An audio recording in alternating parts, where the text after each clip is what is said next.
Bonsoir à tous, bienvenue. L'actualité nationale reste dominée par la célébration de la fête de Pâques, une fête religieuse chrétienne qui est devenue plus qu'une tradition en pays baoulé.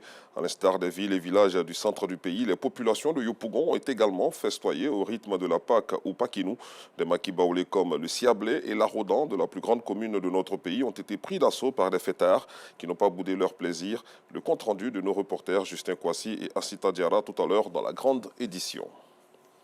Toujours à propos de cette célébration religieuse, la période de Pâques est un moment de déplacement massif des populations vers le centre et le centre-est du pays, moment de retrouvailles où des activités de développement, mais également socio-éducatives et culturelles sont menées. L'état impraticable des voies n'empêche en rien le dépeuplement des campements du département de Daloa, chef-lieu de la région du Haut-Sassandra. Voici le constat de notre équipe de reportage composée de Théodore Zouzou, Eugène Toubé, Clément Beboko et Gilles Tonia. Kouassi Kankro, à une dizaine de kilomètres de Daloa. Ce gros campement de planteurs de café-cacao, venu des localités du Vébaoulé, s'est presque vidé de ses populations. Depuis 2 jours, hommes, femmes et enfants sont partis pour leurs villages respectifs. Seules les personnes âgées, invalides ou frappées par la maladie sont restées. À leur côté, les derniers partant pour Pakinou, ce samedi pour les uns, dimanche au pire des cas pour les autres. Comme Kofi, attendu à Kpelessou, village dans la sous-préfecture de Didiévi. Kpelessou, Djemekou, Akapoukou, enfin, c'est des villages qui sont côte à côte là.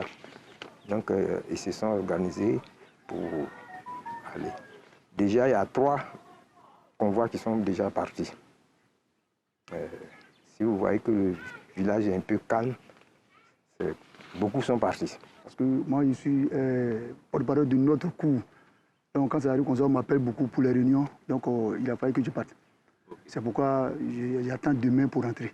Sortir de Kouassi Kankro est la première étape d'un long périple soigneusement préparé qui conduit les partants pour Pakinou à Daloa. Ils se sont rendus à moto pour la plupart, en voiture aussi pour les plus chanceux, à travers une vaste plantation de café et de cacao. Un parcours difficile sur une route qui attend être reprofilée. Mais qu'importe, l'essentiel pour l'heure, c'est Pakinou, dont l'invocation emplit de bonheur les partants. Il y a au moins d'autres familles qui sont à Abidjan, Boaké, ce qu'on appelle Daloa, Vavois, un peu partout.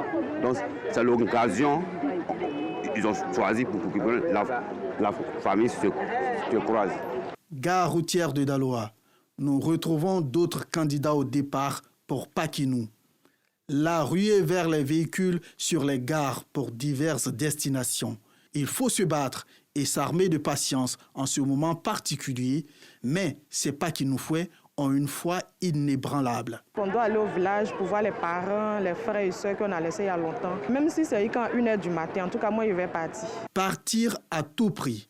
Les voyageurs à la gare de Daloa ont pris cette résolution. Les transporteurs, pour leur part, ne perdent rien pour donner toutes les assurances. Les passagers ne durent plus en gare, donc il y a des cars qui sont là. Dès que vous arrivez, nous évacuons.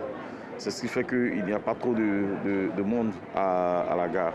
En cette période de départ pour Pakinou, c'est l'ébullition sur les gares routières où les destinations les plus sollicitées sont celles des localités du Vébaoulé. Un moment de bonnes affaires pour les transporteurs et les Pakinoufois. La période où la joie et la peine se mêlent pour donner à Pakinou toute sa saveur irrésistible.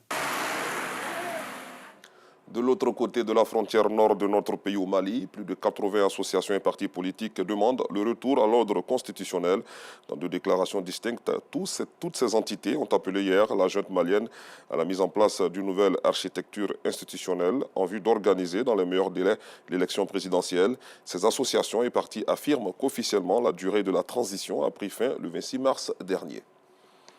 Hors du continent, le ministère syrien de la Défense a déclaré ce lundi qu'Israël avait mené des frappes dans une annexe de l'ambassade iranienne à Damas, tuant et blessant toutes les personnes qui se trouvaient à l'intérieur du bâtiment qui a été rasé.